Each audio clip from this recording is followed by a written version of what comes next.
From the archives of the United States Cavalry, the true stories of Colonel Ranald Mackenzie and the cavalrymen he led. Mackenzie's Raiders. His secret orders from the President of the United States. Clean up the Southwest. Make it a fit place for Americans to live. Wipe out the renegades, outlaws, and murderers. If necessary, cross the Rio Grande, knowing capture means hanging by the enemy. Discovery, court-martial by the United States Army.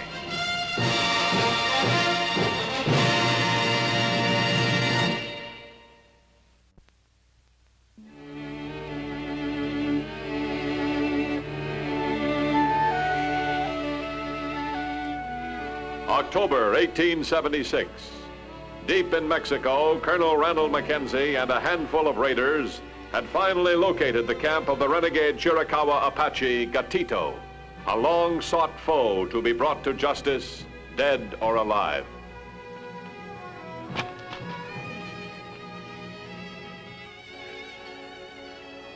Your brother will be mincemeat if he falls off of that ledge. Why didn't you know, Sarge? Old Tobin's part mountain goat. Yeah, I thought something was familiar. And now, Sarge, us Davises are mighty clench. Spot Gatito's camp? Federales. Mexican border guards. Where? Coming this way. Colonel, they were so close, I swear I could have reached out and almost touched them. They see you? No, sir. We better get out of here. Let's go.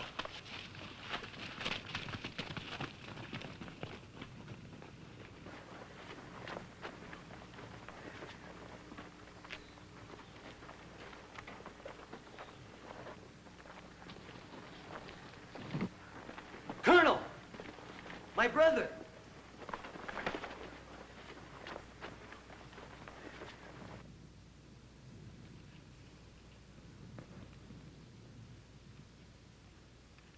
We gotta get him out, Colonel. Davis? Davis? I'm all right, sir. We'd better hurry. There's no time. We've got to leave him. But, Colonel, he's my brother. Give him your canteens, both of you, and your rations. We'll come back for you when we can, Davis. All right, Sergeant, let's go. Tobin? Hurry up. Do like the Colonel says. Get out of here. But I can't leave. You better leave. I'll be all right, do you hear? You know what it'll mean if you get caught down here. Left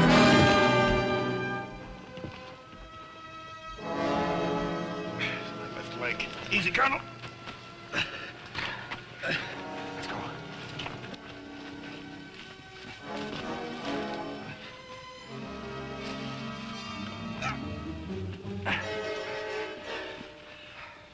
Them Federales can't be far off. We better get going. All right, let's go. Give me the reins.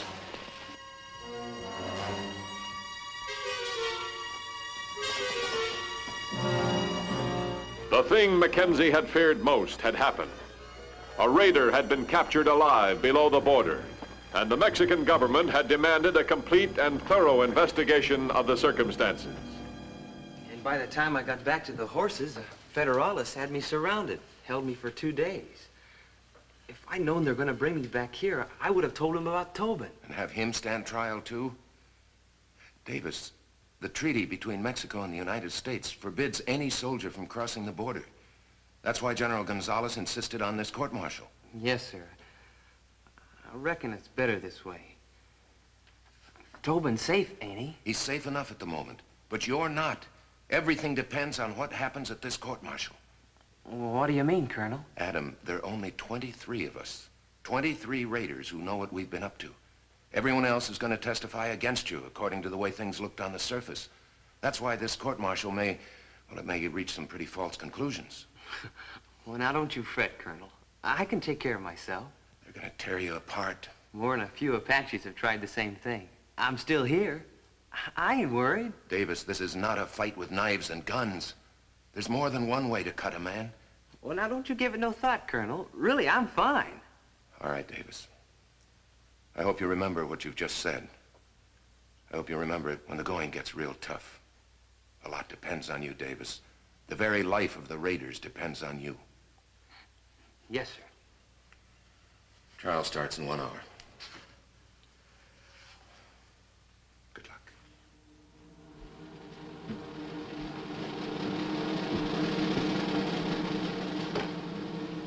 Dress uniform, sir. Thank you. Secretary Cameron wanted to see you as soon as you're dressed, sir. Right. Sergeant, remind me to make out a 5-day pass for Corporal Tobin Davis, Yes, sir. just in case. Tell me something, Sergeant. What would you do if they defamed you, if they smeared your name as a soldier in public? Oh, I'd... Go on, tell me. Well, I've been with the Colonel for 10 years. I think he knows what I'd do. Unfortunately, however, Adam Davis hasn't had that 10 years. Well, he has his oath as a raider. His oath, yes. An oath, Sergeant, is a calling upon God to witness the truth of something we say. I'm afraid that by the time this trial is over, Corporal Adam Davis may well believe that God has completely deserted him. Colonel, the responsibility for this situation rests entirely upon your shoulders. The government cannot allow it to become a cause of war with Mexico.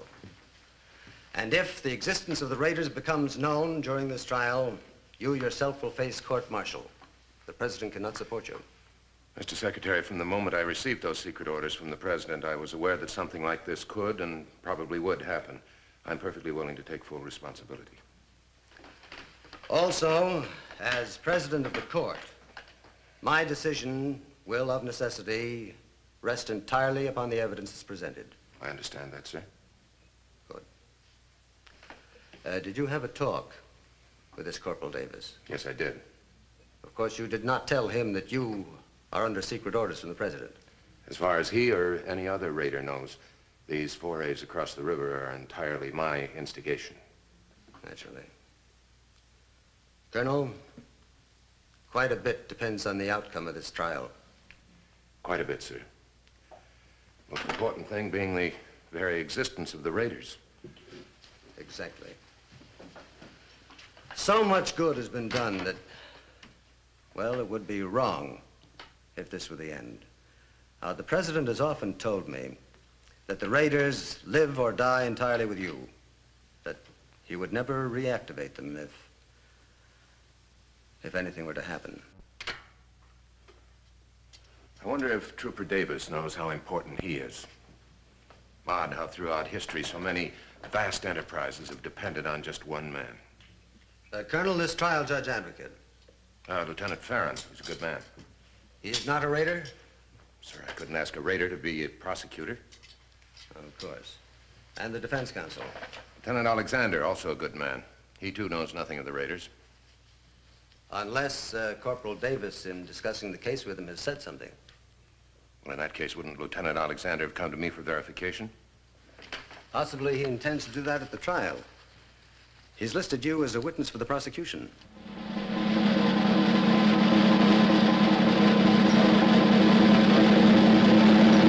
Everyone, please rise.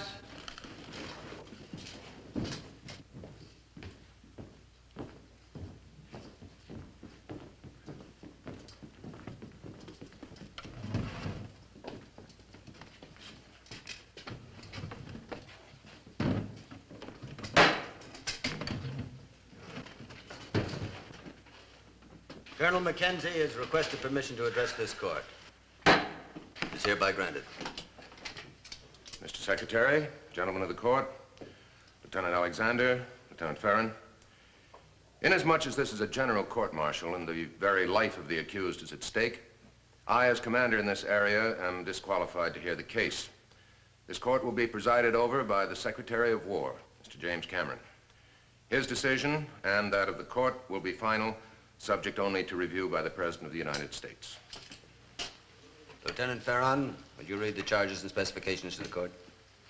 This general court-martial is called to order this 23rd day of October, 1876, to hear the case of Adam Davis, Corporal, 4th United States Cavalry, 25th Regiment. Secretary of War James Cameron presiding. The accusations, to wit, Corporal Adam Davis was discovered illegally under arms and in uniform without proper authority within the confines of the country of Mexico by Federales forces. This action known by the accused to be such as to endanger the peace existing between that country and the United States. Lieutenant Farron, you may open your case. Mr. President, officers of the court, in my mind this is clear-cut. But I also believe there is an insidious side to this case, and I intend to prove it. You may proceed. As my first witness, I call Trooper John Smith to the stand. Trooper Smith. Raise your right hand. You swear to tell the truth, the whole truth, nothing but the truth to help you guide? I do. Be seated. Trooper Smith, the accused is billeted in the same quarters as yourself, is he not? That's right, sir. Would you please tell the court exactly what you told me? Well, every once in a while, he, ain't there. Will you explain that? Well, what I mean is we all draw our duty after morning roll call. We all kind of know what everybody else gets. A lot of times Davis draws duty, then he just ain't there. You mean he disappears? You know where he goes? No, sir. A couple times I seen him sneaking into the billet late at night. None of my business. Kind of suspicious, though. Mr. Devon, have you ever had any dealings with the accused? Sure. Like all the other soldiers, he buys tobacco and such like from me. Has he ever sold you anything? Yeah, some silver ornaments. Do you know where these ornaments were made? Objection. The witness couldn't know. Mr. President, with 15 years' experience as a trader on the frontier, I believe he would know. Objection overruled. The witness will answer. Well, it was Mexican silver. I see. Now, Mr. Devon, would you please tell the court just how often the accused brought these items of Mexican silver to your store? Now, one last question. You say you've been trading on the frontier for the last 15 years? That's right. Then you know the Cocopas and the Maricopas. Sure. Would you say that these friendly Texas Indians have a way of working silver similar to the Mexicans? Yes. Could you tell the difference between the two? Well, no, I reckon not. You couldn't. Isn't it true that several other troopers have sold you items similar to those you bought from the accused? Yeah. No more questions. You may step down. Call your next witness. Next witness. I would like to call Colonel Ronald McKenzie to the stand.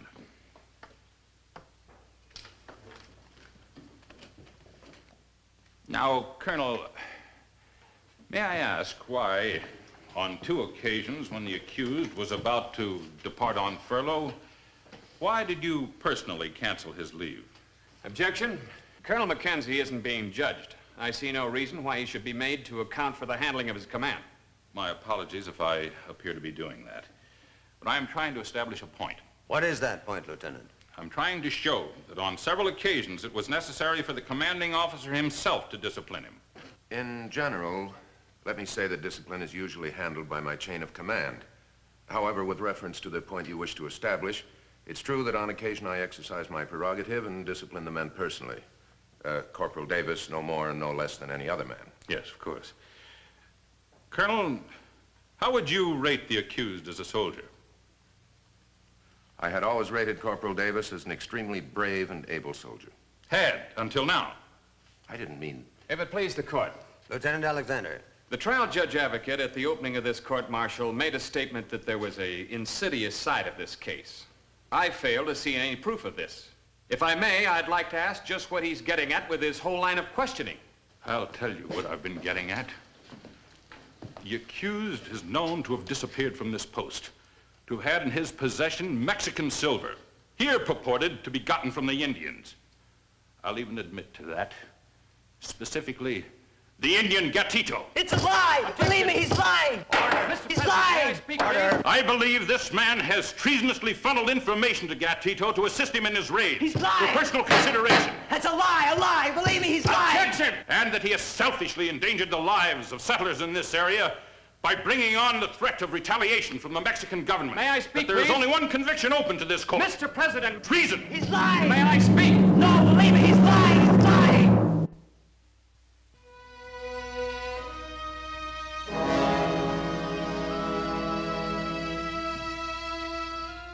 After 4 days and nights, though prepared to die, Trooper Tobin Davis waited for the promised return of Colonel McKenzie. With food and water almost gone, the wait would soon have to end.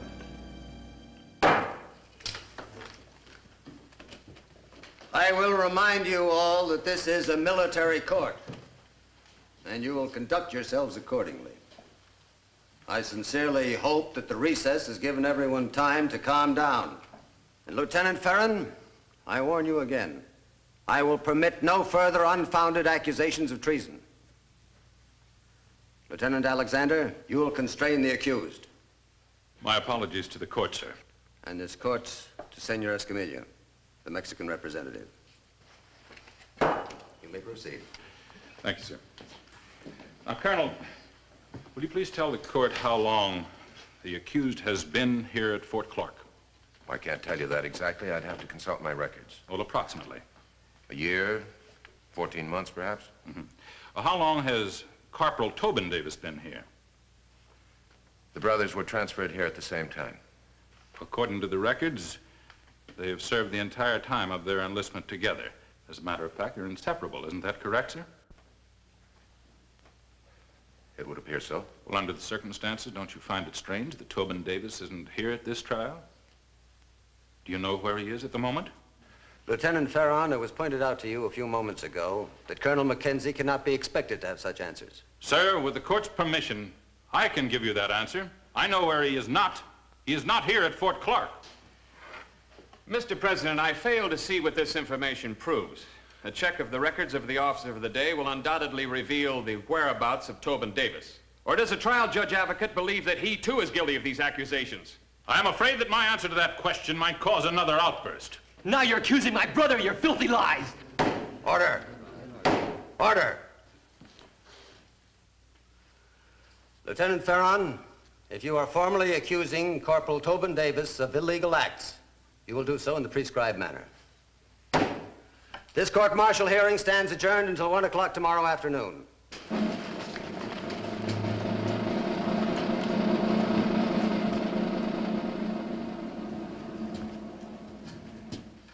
Corporal. Corporal. Colonel? I told you it wasn't going to be easy. I know, but Lieutenant Ferron's making me out a traitor. And Tobin, too. The lieutenant's only doing his duty as he sees it. But it's not right. Sure, I was across the river. The reason why, I can keep it to myself. But I can't stand... Davis, don't you think I want to deny Lieutenant Ferron's accusations? Don't you think I want everybody to know the truth about you? But it can't be that way. Even if your life depended on it, I'd have to keep my mouth shut. It's my duty to keep my mouth shut. Just like it's your duty to take anything that they throw at you on that stand. Duty. Exactly, Adam. Duty. Everything good that we've accomplished in this territory has been accomplished by men who saw their duty and didn't turn their backs on it.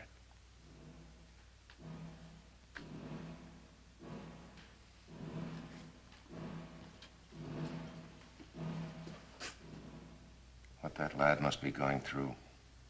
It's not fair. It's not fair to ask that much of any man. It's asked every time that you lead a band of raiders across the Rio Grande. They volunteered. Some have died in the field as their sacrifice.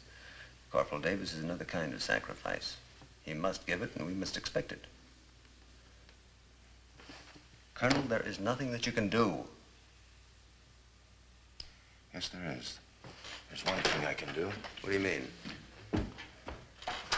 My leg is loosened up enough. I'm going to go after Corporal Tobin Davis. That will not influence Corporal Davis. That was not my intention, sir. I apologize. Mr. Cameron, Adam Davis or no Adam Davis, trial or no trial, I'd be going after that man in Mexico. Of course. But what about the patrols? I understand the federales have closed the border. I'll get through somehow. I'll get through if I have to ride as far south as the Rio Concas. Just one more word. If you are caught, you will face the same fate as Corporal Davis. That's the fate I live with, Mr. Cameron.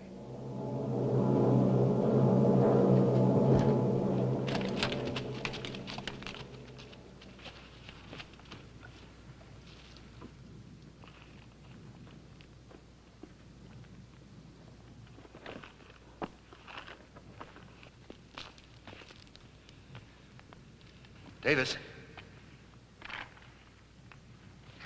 Corporal Davis, can you hear me?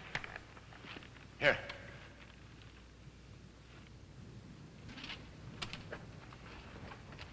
All right, cinch it around you. Here we go.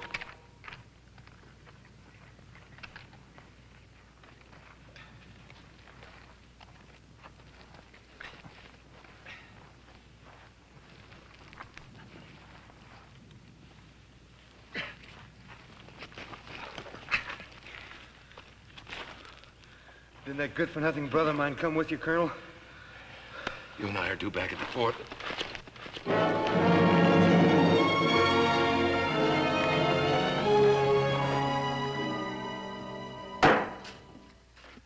Lieutenant Alexander, before this session began, you requested permission to address the court. Yes, Mr. President. Against my advice, Corporal Davis wants to take the witness stand. Corporal, are you aware of the consequences once you take the oath? Yes, sir, I am. You will be open to cross-examination by the trial judge advocate. I know, sir. Sergeant Wells. Corporal Davis.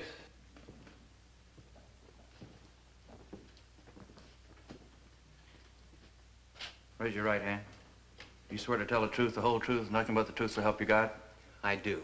Be seated. You may address the board, Corporal.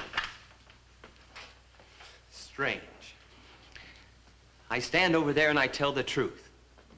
It can't be heard. I am out of order.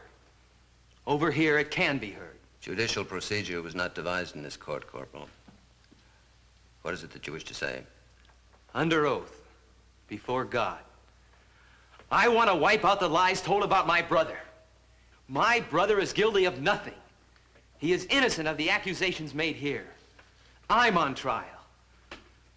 Think what you will of me. He's not here to defend himself. And your impassioned plea was most touching, perhaps even to be believed. But it is my belief that you are guilty.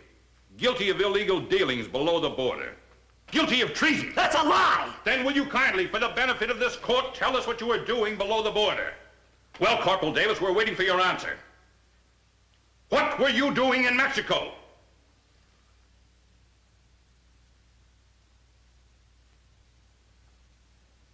The accused will answer.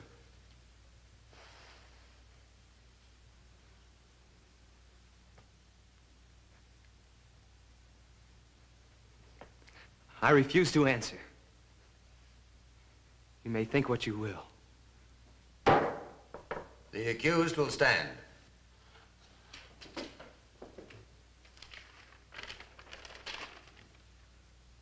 Corporal Adam Davis, of the charges and specifications, you have been found guilty.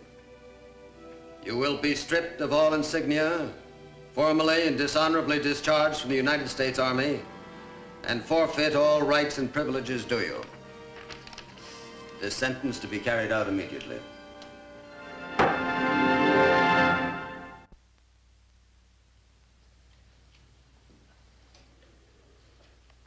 The colonel told me everything. Just so's you're safe. But why, Adam? It's the way it's got to be. Colonel, at the end there, Secretary Cameron, he seemed to know. Did he?